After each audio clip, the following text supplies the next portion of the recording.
Okay, let me jump into SpaceClaim now.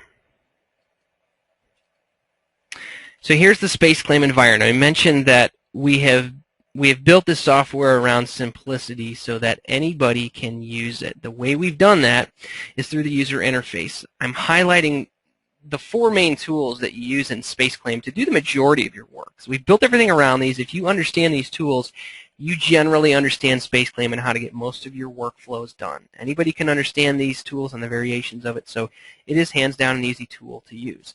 Let me start off by talking about creating a model from the ground up. Common task people need to do, maybe for you're sitting around a room and you want to mock something up on the screen or send a model over to someone, or you have a simplified representation of a model that you want to run an analysis on. Well, we're not primarily a sketch-based tool, but I'm going to start with a sketch, get me going in the right direction, but I don't have to fully define it. I just have a line, that's it. Simple line, I don't care how long it is, where it is in space. The first of my major tools is called pull. This is your primary creation and editing tool. I take a line, pull it into a surface. From there, I can transform the surface into a solid body. So that's a fast way to get something on the screen. Any face or faces that I pull on will offset, and this thing gets bigger and smaller. Now, I've been pulling on this thing left and right, up and down. I have no idea how big it is. But at any time, I can get precision, put precision into the model wherever I want, just by putting something like a ruler dimension. So as I create the model at the beginning, as I'm going along, or at the end, I can always dictate geometry. I can dictate dimensions and say that's needs to be 1.5 inches thick. Now this pull tool also works with edges. When I pull on an edge, the default behavior is to do something very common that people need. It's we put a round on the model, or I click a button and turn it into a chamfer at any time. Ease of use. You pull on an edge, it does that common tasks. You know, I want to get rid of that. I put it on the screen. I'm going to use a common Windows shortcut like undo just to get back to where I was with a box. So those Windows shortcuts, and you're going to hear me drill that home, those work wonderfully in SpaceClaim, and I'll show a few more in just a second. But I want to add some more things to this model. You know, I don't have to mess around with sketches anymore if I don't want to. I've got data around me that I can utilize, like edges. And so SpaceClaim is now intuitive. When I have a new region to play with and I pull on it, it knows whether or not to add or remove material just based on how I interact with the geometry and which direction in which I pull. You know, I can add some more features like rounds to the mix to make this more aesthetically pleasing. But I want to add something else. I mean, I'm going to use those Windows shortcuts again and copy and paste a surface or a face, and I end up with a surface. Okay, so there's my surface body I just copied and pasted. This is completely independent from the model. That means I could move it around with this second major tool, move. This does translations in the 3 degrees of freedom or rotational freedom. So I can do anything I want. You know, as I said, I want to add more features to the mix and modify this thing further. You know, I'll actually move it just a little bit over to the left and start to pull on this. So I have what we might call a multi-body environment. There's two solids here. But I might say it's time to join these two together. I want to loft them together and have a nice smooth transition. Well, SpaceClaim, just by pulling between two faces, it knows I'm trying to make a loft, and it automatically makes it for me. It guesses that's what I'm trying to do, makes the loft, and I can just solidify it from there. Now here's the kind of power you have in the way of editing a model in SpaceClaim, regardless of whether or not you created it in SpaceClaim. I'm going to say, let's just chop this thing up. The fourth major tool I have is called Combine. Now the name's a little misleading, but it stands for combination. It merges but also cuts bodies. And I've said, let's cut that body right along that reference plane I inserted. So I've just sliced it in half and move it apart, and I'm free to do anything I want. Now here's the power of the tool with a term I like to use called 3D plagiarizing. I'm going to open up a brand new file, and it's called plate. Let's just open it up in SpaceClaim. And it consists of just a plate with a couple of holes in it. You know, I really like this design or the aspects of it, and I want to sort of merge it into the other one. So I can do that with SpaceClaim. I don't have to jump through hoops. The way I'm going to do it is the Windows shortcuts, copy and paste. You guys probably all use something like Microsoft Word, and you copy and paste things all the time. So I'll just paste this thing into the document. Now let me change the color so it's a little easier to see things. Change it to orange, and from here, use my move tool and shift that thing into the position that I want. Now you'll have to extrapolate a little bit. This thing isn't exactly the right size, and it's not in the right location. But you can imagine if I've got a couple of designs and I need to somehow join them together, I'm free to do that with this tool. I mean, think of this as like Play-Doh on the screen. It's just geometry to us, so we let you modify things however you want. You know, say I want to join those two together, make a nice smooth transition. I use the pull tool and blend right between them. So there's two bodies on the screen. When I do the last merge, I'm back to one body. I mean, this part is drastically different from what I started with, right? And I've used only 3 tools to do it: pull, move, and combine. I haven't even shown you fill yet, but I'll show you that in a moment. So the point of this one was to just give you a flavor, an idea of the different things that you can do in SpaceClaim and introduce you to the workflows. Now let me transition to another model, and we'll talk more about editing files. This is a ANSYS file I'm going to bring in. That's a neutral file format. It's actually the kernel that SpaceClaim runs on. But let me show you the different file types that SpaceClaim will open. I'm zooming in right now so you can see them all. Basically all the major players of CAD, they're up here. You can open up these files, all these files in SpaceClaim, and edit them as if you created them originally in SpaceClaim. You have that kind of flexibility and that power. Now here's a model. And whatever you're trying to do, if you need to modify this for analysis, or if you just need to simplify it and make changes, you can do it in SpaceClaim. Let me show you how. There is no structure tree if you're used to a feature-based CAD system. I don't have any features and sketches to go edit, so that's a problem, right? Not in this tool, because I have this third major tool is called fill. I mean, if my pull tool creates data, geometry, my fill tool is what gets rid of it. I select things I don't want and just fill it in. It's sort of that magic eraser button. So I have a hole over here with all the teeth, the internal teeth. You know, if I grab that entire thing and say fill, it just goes away.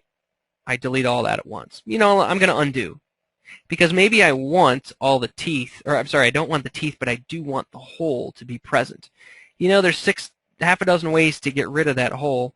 I could fill in the teeth, or I could say, let's just pull on that top face and pull on it till it's infinitely small or 0, and I'm left with a diameter with which I can pull on. You know, I don't know who created this file. I don't know why, when, where, their design intent, any of that, but it doesn't matter because it's just 3D data to us. We let you edit it. Now take rounds, for example. I know for a fact when analysts are working with a model, they do not want rounds because it adds to the complexity and degrees of freedom, much like raised text that I got rid of originally. So I use the fill tool, fill it in, and I get a sharp corner. Now, that's great in and of itself, but I have a lot of other rounds I may want to get rid of. Well, I could grab a chain at any time by double-clicking and say, let's fill those in. But, you know, there's still a lot more rounds in this model. Do I want to go through all of them individually and grab them? No, it's kind of a pain. So I needed a unique way to select them. And we have a tool called Power Select, which looks for similar geometry in the model. In this case, I can tell it, I want you to SpaceClaim to grab every round in the model that's equal to or smaller than the one I just selected. Now there's different ways to search, but that's just it's a common one. Down at the bottom, it tells me, the bottom of the screen, it tells me I've got 82 faces selected, meaning 82 rounds selected. And that's all it does is a selection tool. But between that and the fill tool, I can wipe all those rounds out at once and drastically change what this model looks like. And I can keep going from there. There's what looks like a cam profile of this rounded, of this cylinder. Maybe I don't want that. So I take some faces, fill it in. I don't know how it was created, but you know, it doesn't matter to me because I can get rid of it. So say I want to simplify this further, right? There's a lot of these standoffs that go all the way around the model. You know, I want to get rid of them. I could use that Power Select tool and get everything that happens to be coincident to that face. It's another way to look for similar geometry. Grab another face, add as many to the mix as I want, and just pull on them until they're gone. Pull on them until they go up to another surface and are essentially consumed. But one of the first things I showed you was dimensional control, and I could certainly control the height of things with a dimension. You know, that looks like it's almost 1/4 of an inch. I'll make it 150 thousandths or whatever value I want. But guess what? When I make it 0, they just go away. Those standoffs just go away, and it's as if they were never there. Now, this is actually my favorite tool in the software because of what it lets you do in so many short, just 2 button clicks. I click one face, and it's the split solid tool. It slices up the model along that face, divides it into multiple bodies, and it puts me in a mode of now deleting those extra bodies. So I had 4 bodies, now I'm down to 3, down to 2, and I keep clicking away, and I get rid of bodies as I click along. This model looks a heck of a lot different than it did when I started because I'm able to defeature and simplify things so easily. But, you know, if I need to add things to the model or modify it in any way, SpaceClaim lets me do that. This entire standoff, this entire bracket, I don't know what you would call it on the right side, 2 button clicks, split solid, and I've broken that up and can delete the whole thing. I mean, that's the kind of power that you have. There's more things I can do in the model, but the primary purpose of this was to show you some of the editing and defeaturing capabilities. All right, so let me go on to another one. This is a fun one to show. Some of you might be around the automotive industry, and so you're just used to automotive-like parts. And let's see, frame member. Here we go. I've already converted this to a SpaceClaim document ahead of time, but it came to me as something else. Now, let's say that this file, this is just some kind of a primitive frame. You receive this nice clean model and you want to propose some changes to someone else. There's some kind of a design requirement and some sort of an interference, and you need to make a new concept. You just need to edit this thing, and you don't want to jump through hoops in how you do it. Use the tools in SpaceClaim to quickly and easily edit a model. So all I'm doing right now is making a couple of planes and spreading them apart. And I'm going to use these planes as a basis for how I want to slice up this model. So I use this combine tool and say, I want to slice it up along these planes, and now this model consists of 3 bodies. So what are the things I can do with this? Well, in order to get rid of this interference, I might need to take the 2 ends that are highlighted right now and shift them apart. I could move those in a symmetric fashion, so it just saves me a step basically. Let's see here. So I move them in a symmetric fashion, you know, as far as I want, and again I can put precision in and say let's go exactly 0.35 inches, and then move them slightly this way, and that'll take care of the interference and where things now need to be situated. But I've got 3 solids. I need to join them together. So just as before, I could elect to just pull between them and get a brand new solid, get a brand new lofted section. SpaceClaim does it automatically for me, knows what I'm trying to do.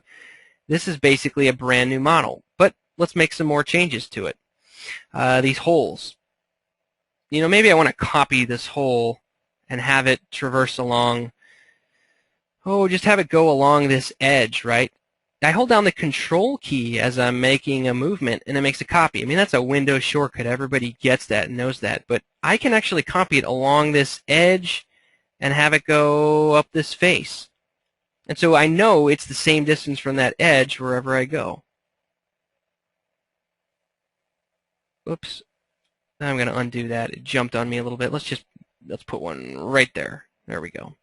So I've got a couple new holes. And so, I mean, obviously this isn't detailed. Maybe this looks a little goofy how I have the holes, but I think you get the idea on the capabilities and the power you have for editing this model. If I want to throw some rounds on the top to smooth this thing out because somebody just plain old didn't do it right, or the intent isn't the way you want it, I could do that and pop some rounds in. You see all the 8 holes that are on the brackets on the side or on the top right by the ears I just put in? You know, maybe I want to change those. modify them. I don't want to select all 8 holes. Either there's too many of them or I'm lazy. So I'll use that power select tool and grab every hole that's the same size and then go make a modification to it. Pull on them, make them bigger or smaller. I could move them around. I could get rid of them if I wanted to. In fact, let's go get rid of, I'll just say one of those holes for now, just so there is something that's definitely gone from the original. I'll fill it in. Okay, so I've made a bunch of changes. This is my new concept. I say, hey, I want to run this by someone and see what they think. How do you do that? How do you do that in a 3D fashion? Well, what I would first do is save this off as a new version. So it's related to the original. It's called framemember.2. Okay, so you got 2 files, framemember and framemember.2. Comparing the two, as far as comparing the two, we give you a tool called 3D markup, and it lets you compare things in a familiar, easy to understand 3D fashion. Now let me go find where that original file is called framemember and insert that into the mix. Okay, so I got 2 files on top of each other. The original is somewhat transparent, and the new one in the lower left is the one that's colored. How do you show changes? Well, dimensions is really the best way to show changes between things.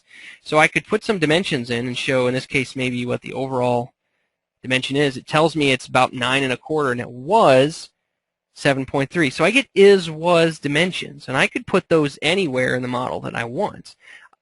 Putting in a new annotation plane, and I could tell what the distance of this offset is. It was 0, obviously. There was no offset. Now it's exactly 0.35 inches, 350 thousandths. All right. You know, sometimes dimensions don't always cut it, and you might need an annotation. I'm not sure what to type, what's relevant, so I'll just say annotation goes here, and I can point that.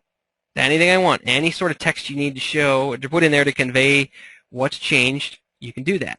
However, is it always apparent everything that's changed through dimensions or annotations? Maybe, but pictures are worth 1,000 words. What we let you do is click a button and show all the changes in color. So every color on the screen means something unique. You know, a green is a brand new face. You'll see on the old model, there's something that's red, that hole. That tells you it's gone from one iteration to the next. Yellow, just a location change. Blue means something has changed along the face in one way or another. So they all mean something and tell you intelligently what's happened. So what you're looking at on the screen is a slide right now.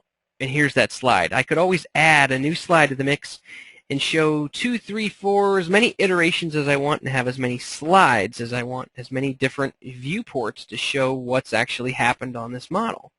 And what do you do with slides? Well, you save them out as a PowerPoint document. So what you see on the screen right there in SpaceClaim gets saved out to a PowerPoint tool. So this is called 3D markup. Great tool for communicating in 3D, whether within your company or outside, conveying all the changes in an easy-to-understand 3D fashion. Okay? So that's the next example I wanted to show you. Let's see what's next. There's a couple different directions I could go in. I'll show you one more model and give you a feel for how we might handle something like a plastic injection molded part. This is, let's see here. This is going to be a step file I bring in. I think it's called base design. That's great. You can just drag and drop files right into SpaceClaim and they open up. They open up right there. Step file, again, I can't stress the importance of it. I don't know how this model was created. This is just dumb 3D geometry to me, but I can go in and start making modifications anywhere I want, add some rounds to this. You know, maybe the point is I need to make this thing more manufacturable. Someone gave me a model that's close to being manufacturable, but it's just got to have changes on it so that there's the proper draft everywhere. Again, anything I need to modify in here, I can accomplish. If I need to change the actual distance of this opening, right? I go move some faces around. Now, I accidentally selected something wrong, but I could move this thing up and down. I probably need to get the face below it if I'm worried about the thickness of it.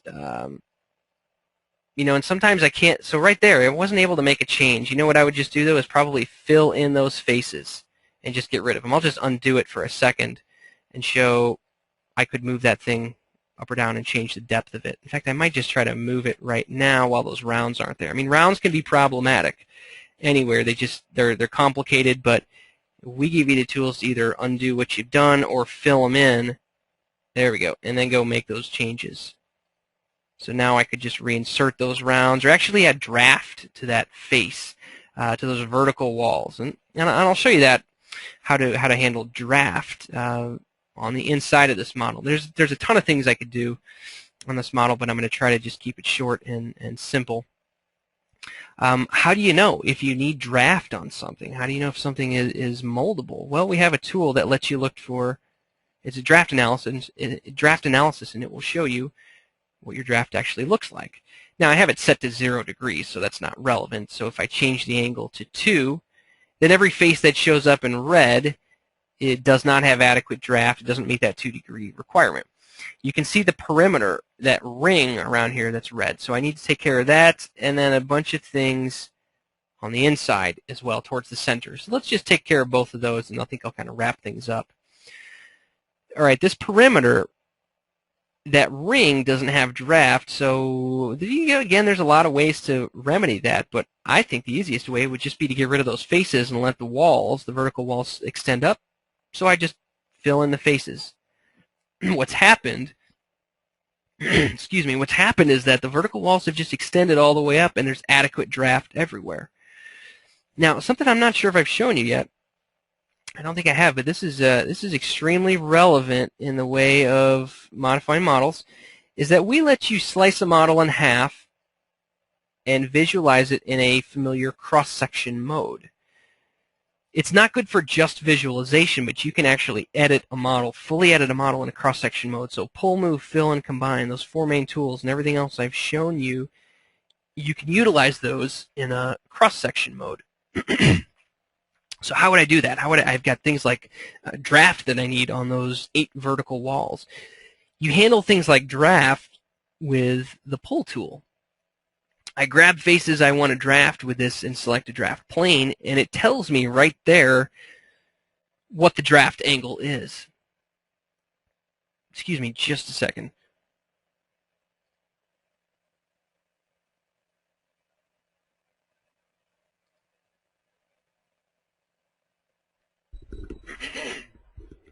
All right, so it tells me what the draft angle is from here. I could say, let's make this 1 degree of draft. 2 degrees. I can type in a value I want or just dynamically change it. Sometimes you may not be able to dynamically change things if your geometry is so complicated, but generally you can. So there's 3 degrees of draft I've just put on 8 faces with the pull tool. Notice I don't have a special draft tool. I just use pull to do most of my creation and editing functions. Now I could keep going from here and touch every face that may need draft and modify it, but hopefully you've seen by just all the examples that I'm doing how SpaceClaim is an enabling tool that lets you take in any 3D data and modify it how you need to. So I'm going to keep things a little short and stop there. I want to see if you guys have any questions for me. I think there's one that came in. Feel free to type them into the question box, and we'll go from there. Now, if we can't answer your questions, we'll for sure be following up with you guys to make sure you get them answered. One question that came in was regards to point cloud data and just data from a laser probe. What we will do is the format that we really need to get data in if it comes to scan data is a STL file. So if you have something that will turn your point cloud data into an STL file, that's really the way that you want to handle it. We'll take things like a text file of points and utilize those, but if you're talking about point cloud data, yeah, we really need a different format like an STL file. And to my understanding, there's a lot of programs that will do that, will convert point cloud to STL. So good question, though.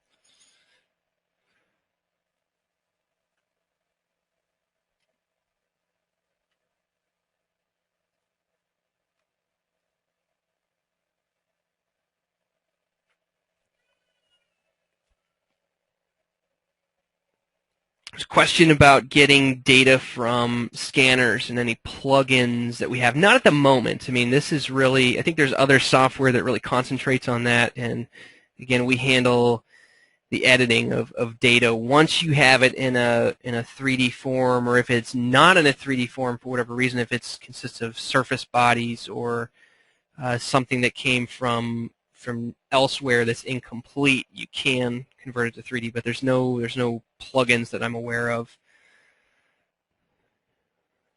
Can you make a model from a point cloud? Well, again, that was another question. We can't import point cloud data, but what we can do is, STL file is generally facets reference data. It's not a solid body. What we give you the capabilities to do is hang data off that STL to reference it and make, whether it's prismatic surfaces, which is most of the stuff I showed you today, or complex surfaces, NURB data. You can make, we do some great things with surfacing. You can make some complex surfaces in SpaceClaim and edit those to one extent or another. Tools like pull may not be as relevant on a NURB surface that's extremely complex, because there's a million different things that could happen with the surface. So the software doesn't necessarily know what you're trying to do and won't make a guess right there. You have to use some other tools so as to control it. Can we import? Yeah, question about what we can import. STL files, yes, but if it's a solid file, basically if it's a solid body, whether it's SolidWorks, Unigraphics, Autodesk products, CATIA, what else am I missing? JT files. We will import those, and let you modify them.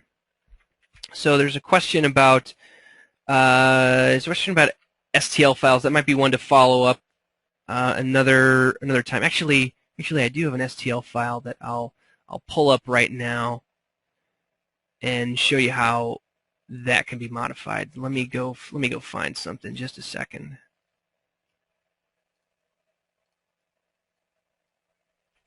Okay, so yeah, as I said before, STL files are just faceted data.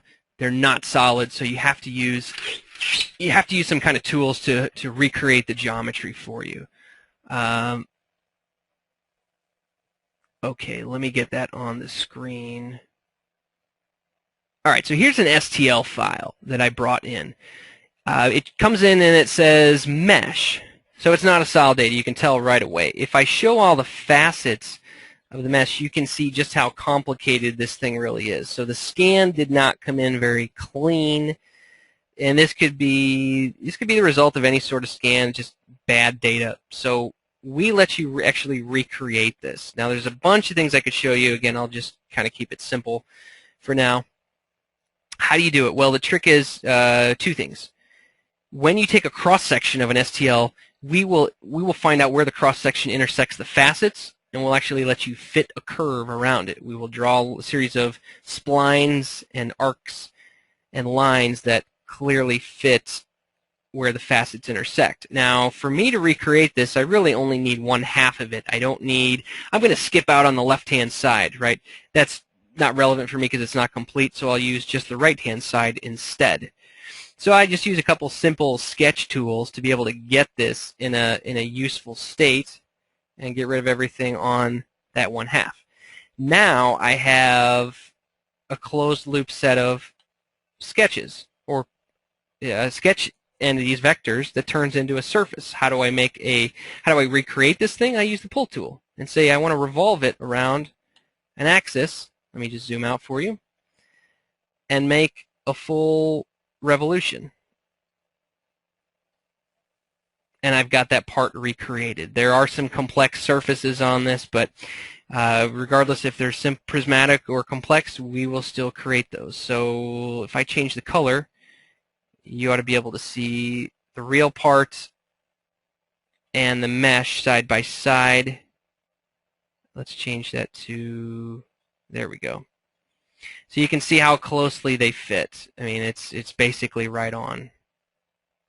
But it's only going to be as good as your scan data is. And I can get more and more precise if I use more cross-sections, whatever the case may be. It's just a function of how much effort you want to put into it, but we can recreate that data. So, okay, I think that's about it for questions. I'm going to go ahead and wrap it up there. And if you guys do have more questions, feel free to ask them. Get in touch with the folks at Laser Design, and they'll answer them as best they can. And talk to us if you have them, and we'll work with you guys in trying to show you the benefits of the software and how it fits into your workflows. So thank you very much for joining, everybody. I hope you have found it beneficial, and hope to be working with all of you in the future. Bye-bye.